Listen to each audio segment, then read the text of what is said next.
Hey guys, it's your girl Lori here, just checking in. Today's subject is about writing a good blog, okay? Some of the how-tos on writing a good blog. Let's see, writing a good blog. Guys, the thing is, with a blog, you have to understand that it makes up 75% of your actual blog site. Okay, so the content that you provide your readers has to be, good content of quality, content of value, and I think that if you can provide that, you're 50% of the way there.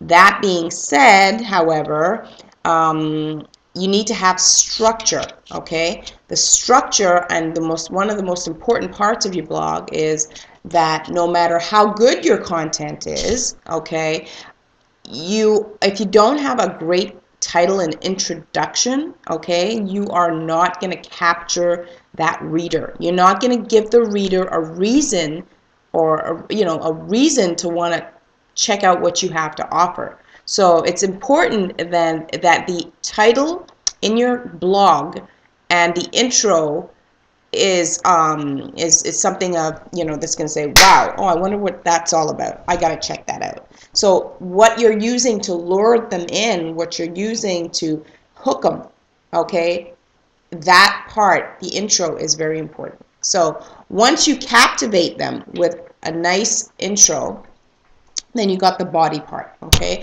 The body, of course, has to be relevant to whatever topic you're talking about in terms of your niche and who your reader is, okay? It's important that the body of your content is relevant to the topic that your blog is all about, okay, essentially.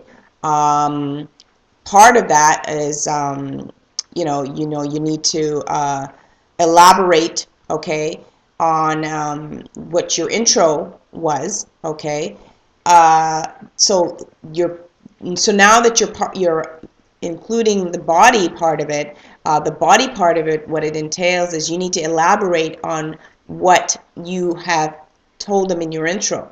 You need to deliver, okay, detail about what captured them or lured them in the first place. So it's very important that that part of it be done in detail.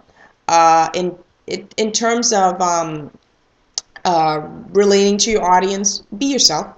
Okay, I think that part of why people are lured to coming back over and over to any blog is because of the actual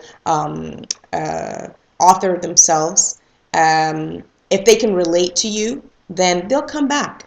I like to use the angle. It's a very simplified angle. I'm new at the online marketing game. I make no qualms about that. I've been blogging for about 6 months now. Learned quite a few things along the way, and as I'm learning, I'm sharing with my readers. There's a market for actual people who don't know everything, and are sort of taking the journey with me. And so every time I try and learn something, I try and share it with my blog, on my blog rather. So it's important that, so they're already familiar with my tone. They know that they're not going to expect any over-the-top language, and if they are, we go into a little bit more definition and a little bit more in depth as to what those things are, if they're important and relevant to whatever topic we're talking about. Also, you want to be yourself. Like I said, this is what the reader can relate to, and this is why they're lured into you in the first place. You also want to not do any kind of plagiarism or none of that, okay? Because what happens is you can get slapped on the hand for that. And if you want to include someone else's article, just make sure to refer them by crediting them and their link to your blog, and that way you're not crossing that plagiarism line, if you will. It's one thing to do research, and I gather a lot of research before I place a blog on any one thing. I sort of base it on what I've learned and plus what I'm seeing out there as well. I sort of put it on, munch it all together, crunch it all together, and come up with something for myself. And and usually what I want to do also in my body is include some kind of visual. Now, I just recently started posting online my own videos, but all my blogs, most of them, I would say 90% of them have included some kind of visual. And when I say visual, I'm talking about videos, I'm talking about some kind of images relevant to the actual topic that you're talking about. There's tons of places on the internet where you can get free images. Again, that's something that you have to watch. Don't get caught stealing somebody's image that you don't have the right to do. But there's lots of sites on the internet where you can get free images. And as well as,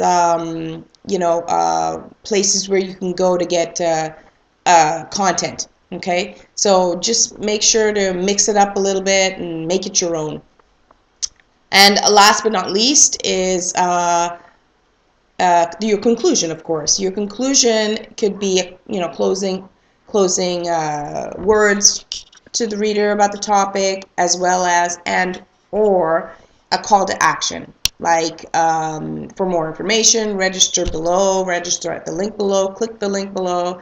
And there's more detail, like I'm going to tell you right now, there's more detail on at the link below, so click the link below and stay tuned for the next video. Thanks, guys.